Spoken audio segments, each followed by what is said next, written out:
Hello guys, तो मैं आप लोग के सामने लेके आ गया हंटर एक्स हंटर का एक नया एपिसोड नंबर 59, जिसे मैं हिंदी में एक्सप्लेन करने वाला हूं। तो जो लोग भी मेरे चैनल पर नए हैं तो प्लीज़ मेरे चैनल को सब्सक्राइब करें और बेल आइकन को भी प्रेस करें। मेरा इंस्टाग्राम पेज भी है तो उसे भी जाके फॉलो कर लीजिए, लिंक इन डिस्क्रिप्शन। तब वीडियो ज़्यादा लंबा ना खींचते हुए सीधे इंट्रो पे चलते हैं। तो लेट्स स्टार्ट द इंट्रो।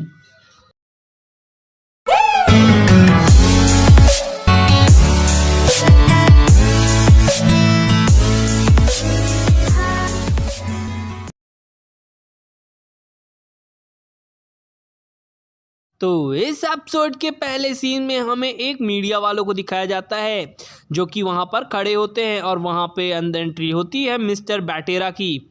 यहाँ पास से सभी न्यूज़ रिपोर्टर उसके पास जाते हैं और वो बोलते हैं कि आप इसे कितने पैसों में ख़रीदेंगे। ये र्यूमर काफ़ी ज़्यादा ज़ोर से फैल चुका होता है चारों तरफ और गॉन भी उसे काफ़ी ध्यान से देख रहा होता है।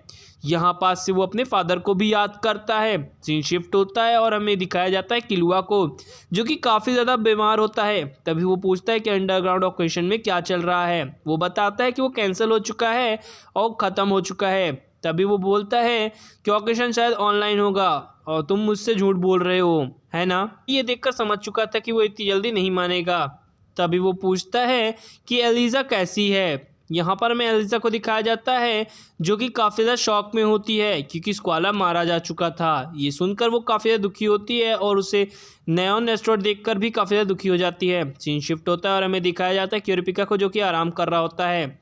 वहीं पर आता है मेलोडी और बोलता है तुम सो जाओ, तुम थोड़ा आराम कर लो। यहाँ पास से हमें दिखाया जाता है कि लिरियो को जो कि उसकी मरहम पट्टी पट्टी चेंज कर रहा होता है और वो पूछता है कि ऑकेशन कहाँ चालू हो रहा है और गॉन और किलुआ गए कि नहीं। तो वो बताता है हाँ वो जा चुके हैं, बस तुम आराम करो। एक्चुअल में लिरियो बता रहा होता है ये सब चीज़ें। शिफ्ट होता है और हमें दिखाया जाता है गॉन और किलुआ को जो कि ज़िपाइल के साथ आए होते हैं उस लेजेंडरी गेम को खरीदने के लिए। वो चीज़ आ जाती है उन सभी के सामने जिसका उन्हें बेसब्री से इंतज़ार था और वो लड़की कहती है कि जो सबसे ज़्यादा पसंदीदा है लोगों के बीच में वो चीज़ें आ चुकी हैं और इस चीज़ का नाम है ग्रीड आइसलैंड। जहाँ पास से वो बड़ा सा आदमी आता है और उस पर एक बड़ा सा हैमर मार देता है, लेकिन वो PS4 गेम नहीं टूटता। यहाँ पास ग्रीड आइसलैंड गेम नहीं टूटता। वो लड़की बोलती है कि ये कभी नहीं टूट सकता क्योंकि इसको एक नैन से बांधा गया है और इसे क्रॉस करने वाला सिर्फ आज तक में एक ही पैदा हो पाया है। नाम है मेलोकी। यहाँ पास से सभी कॉन्ट्रैक्ट्स चालू हो जाते हैं। सभी क्लियर वहाँ पे इंक्लूड हो जाते हैं और यहाँ पर हमें दिखाया जाता है उन सभी मेंबर्स को जो कि ये गेम खेलने के लिए आए होते हैं और वो चाहते हैं कि इस गेम की पूरी फुलफिल ड्रीम ये बंदा पूरा करे। तभी वो बताते हैं कि इस गेम को खेलने का एक लॉस भी है, इसमें आप अपनी ज़िंदगी भी गंवा सकते हो, इसलिए पूरी प्रिपेयर के साथ इस गेम को ख़रीदना और खेलना। सभी आपस में बोली लगना चालू होती है। सभी बोलता है कि 7188 अगेन। यहाँ पास से सभी लोग अब बोली लगाना चालू करते हैं। किलुआ को काफ़ी ज़्यादा गुस्सा आ रहा होता है। अब किलुआ को गुस्सा इसलिए आ रहा होता है क्योंकि उसका भाई भी उस जगह पर आ चुका होता है उस गेम को ख़रीदने के लिए। सीन शिफ्ट होता है, हमें गॉन और ज़िपाइल को दिखाया जाता है जहाँ पास से गॉन उससे पूछता है कि इस 2 उंगली दिखाने का क्या मतलब है और सिंगल उंगली दिखाने का क्या मतलब है। ज़िपाइल उसे बताता है कि इसका मतलब ये है कि पैसे कितने और कहाँ पे कितने लगाने हैं। तभी हमें उस बंदे को दिखाया जाता है जो कि उस गेम को ख़रीदने के लिए अपनी 2 उंगली दिखाता है और बोलता है ये गेम मेरा हुआ। किलुआ अभी भी काफ़ी ज़्यादा गुस्से में होता है कि ये यहाँ क्या कर रहा है, इसे गेम खरीदने के लिए कौन है और इसके पास तो मेमोरी कार्ड भी नहीं है, तो ये कैसे गेम खेलेगा। सीन शिफ्ट होता है और हमें उस अनाउंसर को दिखाया जाता है जो कि बोलती है कि 30.5 मिलियन में ये गेम खरीदा जा चुका है बाय टेरा। यहाँ पास से हमें दिखाया जाता है मिलुकी को जो कि ये गेम को देखकर बोलता है ओ तो 30.5 मिलियन में ये गेम खरीदा गया है, दैट्स इट। जिसके बाद सीन शिफ्ट होता है और बाकी सभी लोग बैठे होते हैं इस गेम को खेलने के लिए और बातें कर रहे होते हैं। सीन शिफ्ट होता है और हमें गॉन और किलुआ को दिखाया जाता है जो कि उस जगह पर आते हैं और कहते हैं कि हमें भी ये गेम खेलना है। तभी वहाँ से आवाज़ आती है और कहते हैं कि तुम ये गेम नहीं खेल सकते क्योंकि तुम एक प्रो हंटर नहीं हो। यहाँ पास से वो काफ़ी सारे बॉडीगार्ड्स आ जाते हैं। वो रिवील करते हैं कि वो भी एक प्रो हंटर है और अपने 9 और 10 दोनों को ही जगा सकते हैं। यहाँ पास से वो बोलते हैं कि हम कैसे मान लें और तुम झूठ भी तो बोल सकते हो। वहाँ पर वो कहता है कि हम झूठ नहीं बोल रहे हैं। तभी वो बोलता है अच्छा ठीक है, तो मैं तुम्हें एक चांस देता हूँ, मैं तुम पर भी भरोसा नहीं कर सकता हूँ। तभी ये इन लोग का प्लान दिखाया जाता है, जहाँ पर इन लोगों ने पहले ही प्लानिंग कर ली होती है कि हमें गेम खरीदने की ज़रूरत नहीं है, बस उस गेम के जाने के लिए हमें एक कार्ड की ज़रूरत है जो कि हमारे पास ऑलरेडी अवेलेबल है। सीन शिफ्ट होता है और हमें गॉन और किलुआ को फिर से दिखाया जाता है, जो कि उनकी बातें सुनते हैं और वो बताते हैं कि हर ग्रीड आइसलैंड के गेम को खेलने के लिए 30 ब्लॉक्स दिए हुए हैं जिन्हें फुलफिल करना है। सीन शिफ्ट होता है और उन्हें दिखाया जाता है कि अगर ग्रीड आइसलैंड में तुम्हारी ज़िंदगी नहीं बची तो तुम असल ज़िंदगी में भी मारे जाओगे, क्योंकि तुम्हें उसके लिए गेम के अंदर जाना होगा। बी लाइक जुमांजी निकलने का तरीका वो तुम्हें खुद ढूंढना होगा। जहाँ पास से वो बोलते हैं कि अगर चिप को हटाना है तो तुम्हें किसी और भी चीज़ की ज़रूरत पड़ेगी। बी लाइक कोई भी अगर तुम्हारे पास रिंग हो, ऐसा किलुआ कहता है उसके सामने। वो बोलता है आइडिया तो बुरा नहीं है और तुम लोग वर्दी भी लग रहे हो मुझे। तभी वहाँ पर आ जाता है जो कि कहता है कि मुझे तुम्हारे नैन को देखना है। यहाँ पास से वो अपने नैन को काफ़ी ज़ोर से दबा देते हैं और मतलब जगा लेते हैं और वो फिर से नॉर्मल फॉर्म में आते हैं। ये चीज़ वो देखकर काफ़ी ज़्यादा इम्प्रेस होता है और लेकिन वो कहता है कि इतना स्ट्रांग होना काफ़ी नहीं है, इतना स्ट्रांग सिर्फ तुम रियल वर्ल्ड में हो तो ठीक है, लेकिन ग्रीड आइसलैंड में जाने के बाद तुम्हें इससे ज़्यादा तुम्हारे नैन की ज़रूरत पड़ेगी और क्योंकि रिटर्न होने के लिए तुमको इससे डबल नैन की ज़रूरत है, तो मैं तुम्हें ये गेम खेलने के लिए नहीं दे सकता। कहीं और जाके जॉब करो या फिर अपनी पावर बढ़ाओ। जहाँ पास से वो कहता है गॉन उसे लेट्स गो किलुआ, यहाँ से चलते हैं। तो वो बोला कि मैं मेमोरी कार्ड तो रहने दो, हम देख लेंगे, कुछ ना कुछ तो कर ही लेंगे।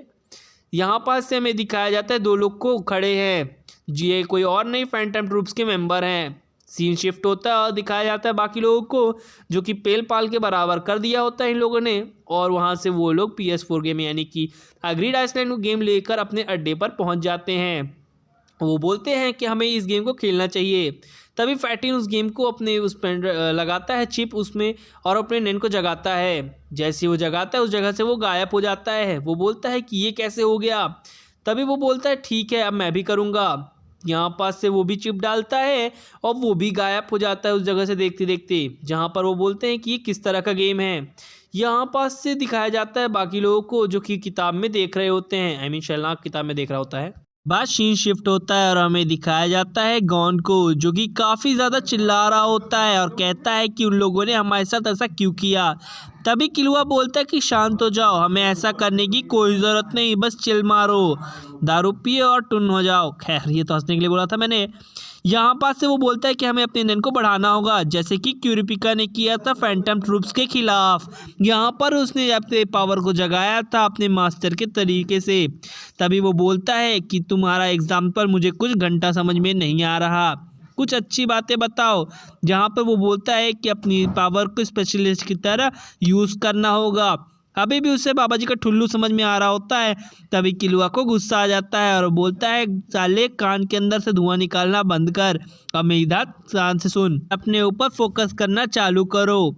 यहाँ पास से वो बोलता है पता नहीं मैं तुम्हारी मदद कर ही क्यों रहा हूँ। यहाँ पास से वो बोलता है तुम्हें कुछ खाना है क्या, क्योंकि मैं जा रहा हूँ। यहाँ पास से वो चला जाता है। गॉन को अभी भी कुछ समझ में नहीं आता कि क्या करना चाहिए।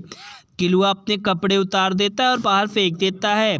यहाँ पास से एक वो काफ़ी हाई इलेक्ट्रिकल फ्यूज़ लेता है और विजुलाइज करता है कि वो कैसे करेगा। अभी अपने नैन को जगाता है और वो अपने हाथ पर वो काफ़ी बड़ा इलेक्ट्रिक शॉक मारता है चेक करने के लिए कि वो एब्जॉर्ब कर सकता है इलेक्ट्रिसिटी को कि नहीं। यहाँ पास से वो इलेक्ट्रिसिटी को एब्जॉर्ब तो कर लिया था लेकिन अभी वो यू चेक करना बाकी था। गॉन को दिखाया जाता है जिसे अभी भी काफ़ी ज़्यादा परेशान होता है और वो कहता है कि कैसे करूं मैं अपने पावर को यूज़। जहां पास से किलुआ एंटर करता है। गॉन उससे पूछता है कि तुम्हारी तबीयत कैसी है। वो बताता है कि मेरी तबीयत अभी फ़िलहाल ठीक है और वो कहता है कि ठीक है तुमने अपनी बुखार को हरा लिया है, बैठो हम कुछ देर बातें करते हैं। तभी वो बोलता है कि ऑकेशन कैसा रहा। यहाँ पास से वो बताता है कि ऑकेशन कुछ खास नहीं गया। तभी वो उससे पूछता है कि तुम अपनी चेन को कैसे यूज़ करते हो। वो बताता है कि मैं अपनी आंखों को बंद करता हूँ, अपने चेन पर फोकस करता हूँ। यहाँ पास से वो बोलता है ओके, लेकिन मुझे कुछ समझ नहीं आया। तो वो बताता है कि मैंने बॉस को छोड़ दिया है और वो बताता है कि चलो मैं तुम्हें अपने नैन के बारे में बताता हूँ। यहाँ पास से वो बोलता है ठीक है मैं इंटरेस्टिंग के साथ सुनता हूँ। तो रिपिका वहाँ से चला जाता है बताकर। हमें एक बिल्डिंग को दिखाया जाता है जहाँ पर वो उसका टीचर एक बच्चे को ट्रेन कर रहा होता है 10 और रन में। यहाँ पास से वो बोलता है कि सर अगर आपके पास टाइम हो तो मुझे कुछ क्वेश्चंस पूछने हैं। जहाँ पास से वो बताता है कि ठीक है, लेकिन तुम ऐसे लोगों से दूर रहना, बी लाइक क्योरपिका। जहाँ पास से वो बताना चालू करता है कि तुम ऑलरेडी काफ़ी ज़्यादा स्ट्रांग हो। तभी वो बोलता है नहीं सर, मुझे और ज़्यादा स्ट्रांग होना है, मुझे इसके लिए हिंट चाहिए। जहाँ पास से वो बताता है कि ठीक है, अपने चक्र को अपने नैन को यूज़ करो और अब फोकस करो अपने ऊपर। वो ठीक ऐसा ही करता है और उसका और आप बढ़ जाता है। यहाँ पास से कि ये चीज़ किलुआ को भी महसूस हो जाती है और किलुआ भी अपनी पावर्स को इंक्रीज़ कर चुका था और वो अपनी पावर को एक इलेक्ट्रिसिटी पावर में यूज़ कर लेता है। गॉन को दिखाया जाता है जो कि काफ़ी ज़्यादा परेशान होता है और वो अपनी ट्रेनिंग्स को याद करता है जब उन दोनों का ही नैन बाहर आ चुका होता है और वो कैसे हिसॉक से लड़ा था और बाकी चीज़ें भी।